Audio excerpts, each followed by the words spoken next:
নমস্কাৰ বন্ধু বান্ধৱীসকল, পোনপ্ৰথমতে মই মোৰ ইউটিউব চেনেল ক্লাছ 10 to 12 লৈ সকলোকে স্বাগতম জনাইছোঁ। আজিৰ এই ভিডিঅ'টোত আমি ডিছকাছ কৰিম যে এইচএছ ফাৰ্ষ্ট ইয়াৰ পৰীক্ষা ফেইল কৰাই দিয়ে নেকি।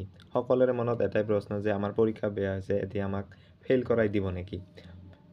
সেইটোৰ বিষয়ে আজি আমি আলোচনা কৰিম। প্ৰথম, এইচএছ ফাৰ্ষ্ট ইয়াৰ পৰীক্ষা বেয়া হৈছে, সকলোৰে মনত এইটোৱে প্ৰশ্ন যে বেয়া হৈছে, ফেইল কৰাই দিব নেকি, নাইবা কি কি গুণ থাকিলে পাছ কৰাই দিয়াৰ সম্ভাৱনা আছে।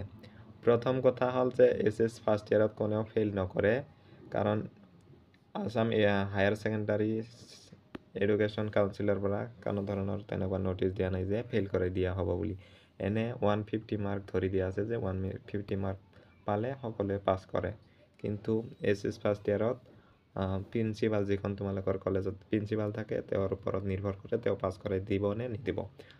সাধাৰণতে কোনো কলেজতে ফেইল কৰাই দিয়া দেখা নাযায়, গতিকে তোমালোকে টেনশ্যন ল'ব লগা একো নাই, তোমালোকে সকলোৱে পাছ কৰি যাবা।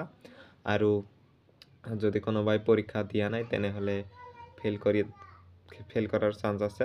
আৰু ভিডিঅ'টো ভাল পালে এটা লাইক কৰি দিবা, আৰু তোমাৰ পৰীক্ষা কেনে হৈছে কমেণ্টত জনাবা।